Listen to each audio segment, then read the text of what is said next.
E aí pessoal, tudo bem? Então, a gente vai ver agora a continuação da nossa aula sobre a psicanálise, a construção da psicanálise. Nós falamos um pouco sobre a biografia do Freud, falamos um pouco sobre como Freud construiu a visão dele sobre histeria, né? Onde foi ali os primeiros estudos de Freud, foi sobre as histéricas, mulheres acometidas de doenças que não tinham nenhuma resposta fisiológica, e Freud começa a desenvolver determinados conceitos para a psicanálise. Como eu falei para vocês, Freud datou a criação da psicanálise em 1900, só que antes disso ele veio publicando já algumas coisas. Aqui eu vou pontuar para vocês hoje um dos pontos cruciais da teoria freudiana, que foi justamente quando ele trouxe o conceito de interpretação dos sonhos.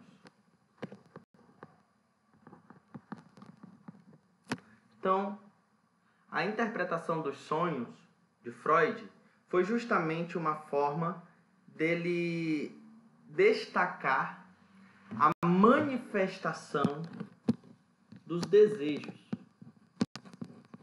Por que desejos? Porque Freud percebeu o que diante dos seus estudos? Ele percebeu que o ser humano, justamente as histéricas daquela época, e eu já pontuei isso, ele acreditava que todas elas tinham vivenciado um trauma. Retorno destacando que Freud não foi o primeiro a falar sobre trauma, mas ele foi o primeiro a falar sobre cadeia traumática, tá? Freud foi o primeiro a falar sobre uma cadeia traumática. E ele acreditava que essas pacientes histéricas tinham vivenciado um trauma, uma cadeia traumática, tinha uma cadeia traumática que levava elas a manifestar esse sintoma no corpo. Então Freud, ele começa a destacar o seguinte, lá no volume 14 dele, Movimento Psicanalítico, ele destaca o seguinte, que a repressão seria a pedra angular da psicanálise. Lógico que depois a gente vai ver como recalque. O que seria o recalque? Como eu já falei, pontuando, mas vocês precisam entender isso, porque foi daqui que partiu a ideia de Freud sobre manifestação do sonho, manifestação do inconsciente. Ele destacava que esse recalque era justamente uma representação vivenciada do sujeito. Então, o sujeito ele teria vivenciado algo na sua vida que ele recalcou, e esse conteúdo vivenciado, esse trauma vivenciado, seria recalcado justamente para o que ele chamou de inconsciente, tá? O inconsciente. E quando indagado por Freud sobre inconsciente, Freud destacava que o inconsciente seria o lado mais escuro, mais obscuro do homem. Seria aquele lado, aquela instância psíquica que o ser humano não reconhece. Seria algo em que o sujeito ele não teria conhecimento, mas que ele teria vivenciado e que ela se manifestaria. Esse conteúdo que foi recalcado iria vir à tona em uma representação. E ele destaca lá em 1900 que uma das formas desse conteúdo se manifestar seria justamente o sonho. Né? Então esse sonho ele teria representação simbólica, ele teria uma representação do inconsciente. Diferente do Jung, que a gente vai ver mais à frente, e eu já pontuei para vocês que foram duas coisas que ele divergiram, porque o Jung falava que na verdade, o que levava o sujeito a um sofrimento seria a manifestação de um inconsciente coletivo. E esse inconsciente coletivo seria o que eu trago de todos os meus ancestrais, certo? E o sonho, aí voltando para Freud, ele destaca que não. E aí o Jung vai falar que o sonho é justamente a manifestação desse inconsciente coletivo. E Freud vai dizer que não. Que o sonho, na verdade, é uma manifestação de um conteúdo inconsciente, de um conteúdo que o sujeito vivenciou. Ele conseguiu vivenciar um conteúdo traumático ou de desejo, porque aí é que está. Antes de 1900, Freud acreditava num trauma. Só que aqui, de 1900 a 1920, Freud já diz o seguinte: não, na verdade não é só trauma, existe o desejo. E esse desejo, que eu não realizo ele no real, ele se manifestaria no meu conteúdo onírico, ou seja, no meu conteúdo inconsciente, no meu conteúdo que eu estou, no meu processo de sonho, no momento em que eu estou dormindo, né? No meu momento do sono REM. Esse sonho, ele seria de desejo. E aí Freud escreve 2 tipos de sonho que eu acho muito interessante frisar, que é o sonho de desejo e o sonho de angústia. Esse sonho de desejo, ele seria aqueles que eu desejo, que ele representa, por exemplo, você sonhar que você vivenciou um dia que você está vivenciando um processo de desejo de conseguir um determinado emprego. E você sonha, né, trabalhando naquela área. Um exemplo. É um desejo seu se manifestando. E o sonho de angústia, né, seria o sonho, aqui eu vou colocar aqui angústia. Esse sonho de angústia seria o sonho que eu vivencio através dos pesadelos. Mas é que tá. Freud destaca que mesmo os sonhos de angústia, por trás deles existe um desejo. Existe um desejo a ser realizado. E aí é onde ele vai começar a destacar que esse sonho, na verdade, ele vem de forma distorcida. Então, por exemplo, você sonha e você fala assim, olha, eu sonhei com uma pessoa, mas eu não consigo ver o rosto e eu nem conheço. O Freud destaca que essa pessoa que você vê, mas você vê, mas não reconhece, ou você vê uma pessoa, mas não vê o rosto, Freud vai destacar que isso nada mais é do que uma representação.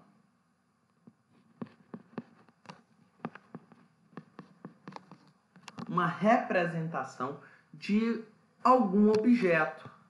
E quando eu trago o objeto, eu estou, Freud, né, na verdade, não eu, Freud destacava o objeto como sujeito. Nós somos seres objetais. E aí ele vai destacar esse sonho. Por que eu tô, essa representação? Por que eu estou trazendo um sonho? Porque o Freud ele vai destacar justamente que o inconsciente do ser humano ele se manifesta através de 2 processos, né? Que foi onde ele descobriu essa manifestação, que é através do deslocamento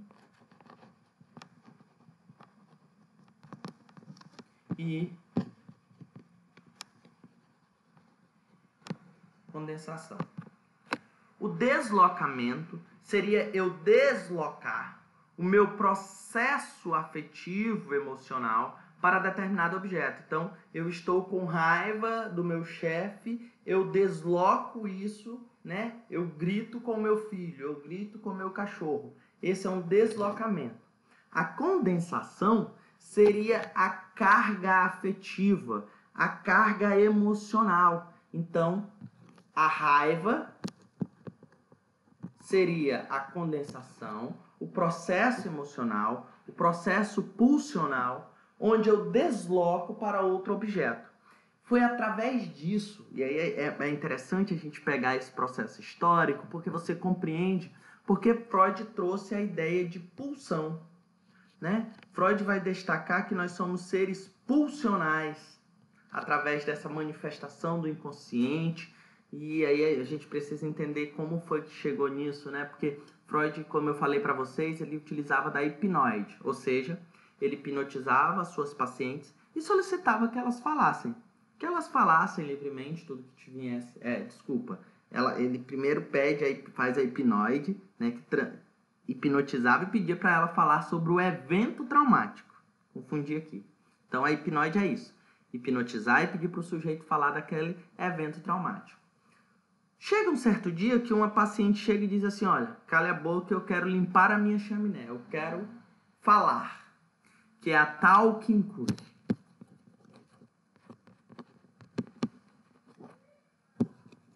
Essa talking cure seria o que Freud depois chamou de associação livre, tá? A associação livre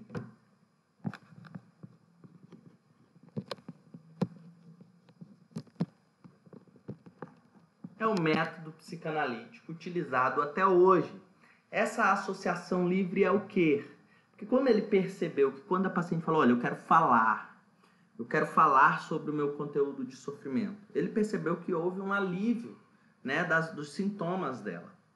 E aí falou, olha, eu vou solicitar que ela fale livremente. E aí foi aquela parte que eu falei para vocês que o Forbes brinca dizendo que o Freud ele copiou o Lévi-Strauss dizendo, né, fale-me tudo que te vem na cabeça sem censura. É que lá no Lévi-Strauss, lá, como se tornar um escritor em 3 dias, ele fala, escreva tudo que te vem à cabeça. O que é isso? É falar tudo que vem à cabeça do sujeito. Por quê? Porque lembrem-se, o sujeito não fala por si. O inconsciente fala por ele. E no momento em que eu estou usando a associação livre, não sou eu que estou selecionando de forma racional o que eu irei falar, mas sim o meu inconsciente está se manifestando. O conteúdo que anteriormente foi recalcado, que houve o recalque, o conteúdo que ocorreu o recalque, né, foi recalcado, isso eu não escolho o conteúdo que vai ser recalcado, tá? Ele vai se manifestar através dessa associação livre. O conteúdo que me causa angústia, o conteúdo de desejo, ele vai se manifestar. Então, muitas das vezes, quando o sujeito ele não manifesta na associação livre, na terapia, por exemplo, esse conteúdo recalcado, que o conteúdo do inconsciente está aberto a se manifestar, ele se manifesta no sonho. Então, eu vou usar um exemplo, né? Eu sempre uso esse exemplo, eu acho muito interessante. Uma paciente de Freud, ela justamente, eu vou falar sobre o caso Dora, que é um caso que eu acho muito interessante. Ela tem um sonho em que o Sr. K, que era um amigo da família, tenta meio que abusar dela, né? Abusar não, ele tenta meio que ele flerta com ela. Ela já é adolescente, o Sr. K flerta com ela. E ela tem um sonho, onde ela tá deitada, né? E ela acorda no sonho, e tá pegando fogo, e o seu pai e sua mãe tentam salvar ela, e uma caixinha de joias, né, que ela tenta salvar, que foi um presente que ela ganhou muito do seu pai, e ela tenta salvar essa caixa, e ela consegue salvar, né? Então, é um sonho que ela tem, que é um sonho de angústia, né, onde ela salva essa caixa através de um fogo, só que ela sai e meio que confusa, ela acorda porque ela urinou ali ela fez o processo de micção, né, no processo noturno. E aí, na associação livre, quando ela conta esse sonho para Freud, ela revela justamente para Freud o quê? Que certa vez ela estava deitada, dormindo em uma casa de campo, que ela estava com o Sr. K, com a família do Sr. K, que era muito amiga do pai, e o pai tinha um caso com a Sra. K. E aí ela estava dormindo e o Sr. K está em pé do lado dela. E ele era louco para ter algo com ela.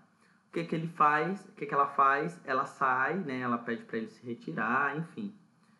E o Freud faz uma interpretação desse sonho, que a caixinha de joias seria, né, a vagina dela, onde ela poderia ali, né, as partes genitais dela, resguardar do Sr. K, que estaria pegando fogo, por exemplo, que era a casa de sítio que ela estava.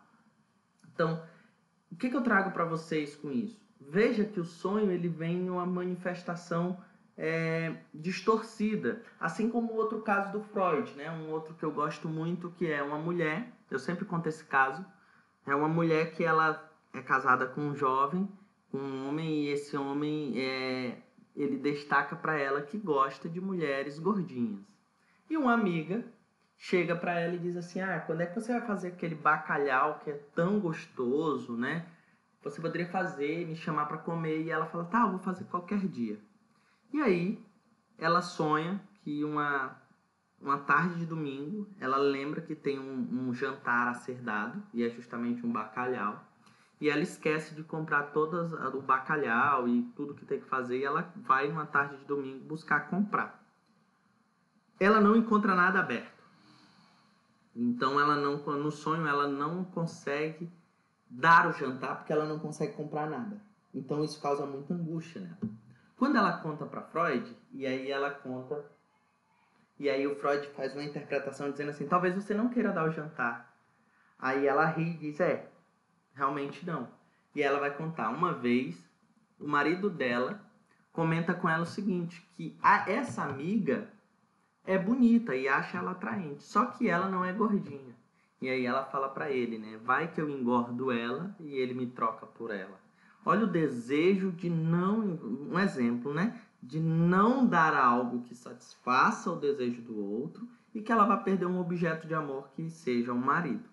Então, isso representa justamente o que a gente está trazendo sobre manifestação do inconsciente através do sonho. Tanto que Freud diz que o nosso inconsciente ele utiliza de restos diurnos. Exemplo, você sonhar, né, que você esteve em um dia cansativo e você teve uma briga e você sonhar com aquela briga, só que com outras pessoas. Na verdade, seu inconsciente utilizou a briga para manifestar outro conteúdo, certo? E aí tem outros processos dos sonhos que a gente até comentou, que foi justamente sobre o déjà vu, que é uma manifestação do inconsciente, mas de outros fatos que a gente vivenciou, certo? Que é muito parecido com os que acontece atual e nós associamos como se fosse uma revelação de uma força maior, certo? Então, esse seria o movimento, né, do inconsciente. Eu desloco aqui, ó, um conteúdo condensado, uma emoção, um afetivo, para determinado local. Então, veja bem, vou usar o exemplo da mulher do bacalhau. O processo afetivo dela, o desejo, né? A alegria de não dar o jantar, deslocado para um sonho, né? Onde ela consegue realizar o desejo de não fazer o jantar. Só que Freud não escreveu só sobre o inconsciente. Freud, além do inconsciente, ele destaca que nós temos um aparelho psíquico. Aparelho é ótimo, né?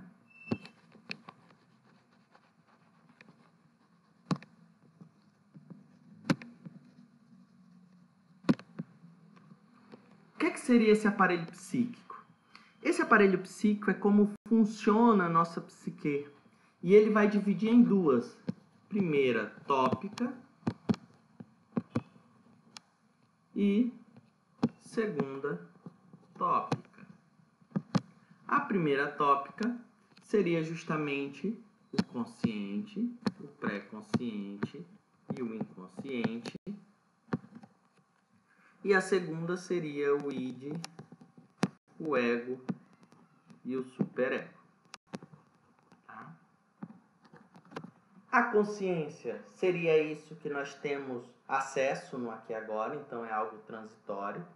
O pré-consciente, eu consigo acessar ele, eu consigo manifestar ele de forma a fazer um esforço. Então, para que eu acesse os conteúdos do pré-consciente, eu preciso fazer um esforço maior para acessá-los. E o inconsciente, eu não acessaria ele, mas ele se manifestaria, né? Então, olha só, a consciência é esse conteúdo que eu tenho agora. Eu estou falando e vocês estão me ouvindo e me compreendendo. O meu pré-consciente, para que eu pudesse acessar ele, eu teria que fazer um esforço para que ele viesse a se manifestar. Então, eu quero lembrar o nome daquela mulher, como é que é? Ah, lembrei, Antônia, e lembro o nome. Isso é um pré-consciente, eu fiz um esforço para acessar. E o inconsciente eu não acesso. Ele que se manifesta através dos processos, né, de associação livre, de sonhos, de outras manifestações também do inconsciente que a gente fala mais em psicanálise no ano que vem. tá? O id seria os meus desejos mais primitivos, e é daqui que Freud desenvolve uma outra teoria dele chamada desenvolvimento psicossexual, que são fases do desenvolvimento que todos nós passamos para nos estruturar como sujeito. E através desse desenvolvimento psíquico, é o que Freud vai dizer que nós vamos construindo esse aparelho. Olha que interessante, porque Freud, primeiro ele fala da consciência e do inconsciente, e depois é que ele vai escrever sobre a sexualidade infantil. Repito o que eu já falei, Freud não foi o primeiro a falar sobre sexualidade. Freud foi o primeiro a falar sobre sexualidade infantil. Nesse desenvolvimento psicossexual é que o sujeito vai se desenvolvendo como sujeito e vai desenvolvendo o seu aparelho psíquico. O id seria o meu desejo mais primitivo. É aquele desejo que eu quero realizar e que eu não tenho freio nele, né? O que ele vai chamar de princípio do prazer. Seria o meu desejo mais primitivo.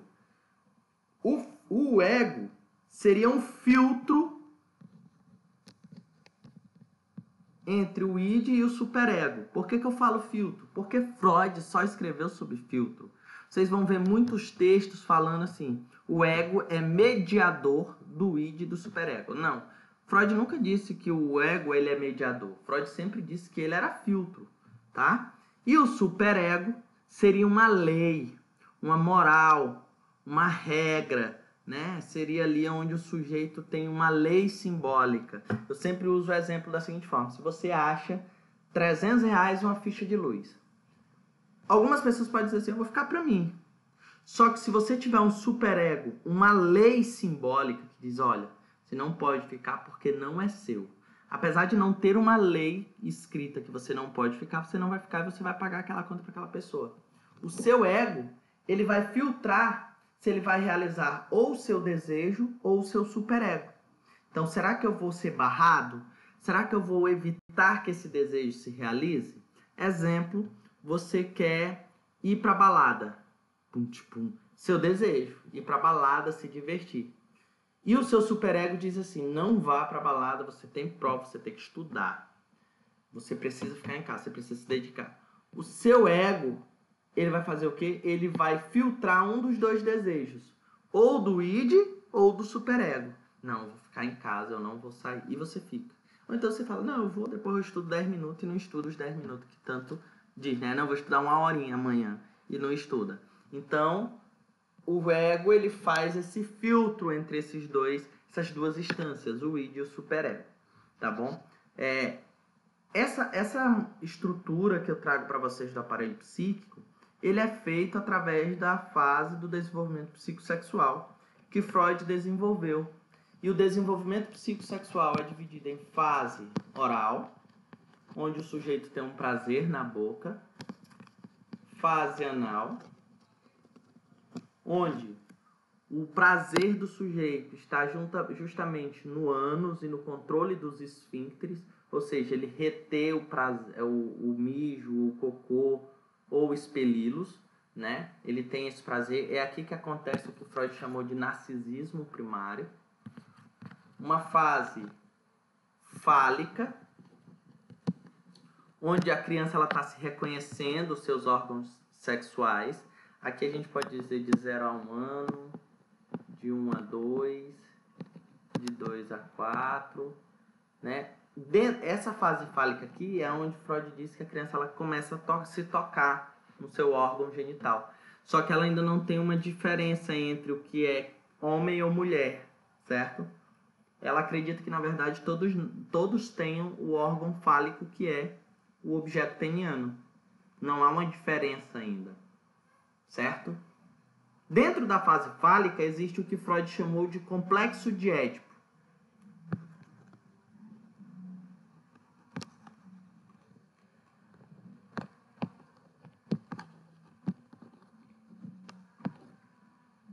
Esse complexo de Édipo ocorre justamente dos 4 aos 7 anos, 7, 6 anos. Por quê? Esse complexo de Édipo, ele é vivenciado pela criança onde ela tem uma rivalidade com a figura, por exemplo, o menino tem uma rivalidade com a sua figura paterna e tem um amor incestuoso pela sua figura materna. E a menina tem aí um amor pela figura paterna e uma raiva, um ódio pela sua figura materna. Depois dessa fase fálica, porque o complexo de Édipo é aqui dentro, vem justamente a fase...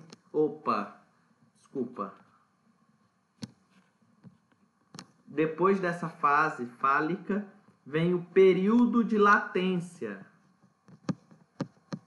que na verdade não é uma fase, é um período, por isso que é período de latência, que é quando a criança vai recalcar toda a vivência anterior para o inconsciente, para seu inconsciente, para que ela não tenha acesso, né? Imagina você lembrar que você desejou incestuosamente sua figura paterna ou materna. Então aqui é onde a criança se volta para os meios sociais, né? Onde não há uma relação desonerógena de prazer nos órgãos, enfim, no seu próprio corpo. E depois do período de latência vem a última fase. Então Freud descreve essas 4 fases: fase oral, fase anal, fase fálica e a fase, vou mudar aqui, e a fase genital, que é a que nós vivemos dos 11 até morrermos, né? Até o infinito aqui. Até morrermos para sempre, como eu sempre digo. Não sei fazer esse símbolo do infinito muito bem, não. Certo? Que é a fase genital, que é onde as zonas eram... Porque assim, ó, aqui na fase oral, o prazer tá na boca, tá na sucção, separado. Na fase anal, o prazer tá no ânus, no pênis, né, no controle desse esfíncter. Aqui na fase fálica, é nos órgãos genitais mesmo. Agora veja bem, todas essas 3 fases, o prazer está no próprio corpo do sujeito. Aqui na fase genital, é o momento em que o prazer ele não vai estar no meu corpo, mas sim eu vou buscar um objeto, um sujeito, no caso, para ter essa relação de prazer, né? Ao beijar, ao abraçar, ao ter relação sexual e assim por diante. Tá? Então, assim, a fase genital é o momento que eu retiro todo o meu processo prazeroso do meio interno, ou seja, do meu eu e do meu ciclo familiar e transmito, né, transfiro, desloco esse processo para outro sujeito. Foi a partir disso, né, dessas fases, da vivência do Édipo, que é onde a criança ela vai ser castrada, que nós dizemos, ela vai vivenciar aqui no Édipo a angústia da castração, em que a criança vai se instaurar em uma estrutura clínica, dita por Freud, que é a nossa estrutura de personalidade. Que ela pode ser neurose, psicose ou perversão, tá? Então, muita gente diz que a neurose é a estrutura saudável. Errado. Freud destaca que a neurose é a estrutura mais comum, não que ela é a mais normal. Existe muito neurótico obsessivo aí, mais disfuncional do que psicótico e assim por diante. Porque nem todo psicótico está em surto, tá, pessoal? Então, existem essas 3 estruturas clínicas que é a nossa personalidade. Foi daí que Freud desenvolve a sua teoria da psicanálise, a importância da sexualidade, a importância da pulsão. O que é a pulsão? É o que me movimenta, né? A pulsão é o que me movimenta, é o que ele vai chamar de pulsão da minha libido sexual. Ou seja, essa minha libido sexual é o que vai me movimentar, é o que vai me levar a realizar determinada libido, é energia, tá? Energia sexual. Não é de sexo, mas de uma sexual, de sexualidade. Então eu vou em busca de prazer. Então é a busca do prazer do sujeito. Então eu vou tentar diminuir a tensão e aumentar a excitação. Então quando você, por exemplo, você está chateado, vou beber uma coca que melhora, vou beber uma cervejinha, foi muito estressante. Poxa, tô muito estressado, né? vou fumar um cigarro, e assim por diante. Né? Cada um vai liberar a sua atenção de forma a buscar aí uma forma de prazer, que é aquele processo de condensação e deslocamento que nós falamos. Beleza? Eu vou passar um artigo para vocês sobre o movimento psicanalítico, né? É um artigozinho que fala um pouco sobre a história da psicanálise. Leiam. E eu vou passar um texto para vocês que é para a nossa próxima aula da semana que vem, que será online, ok? Abraço e boa tarde.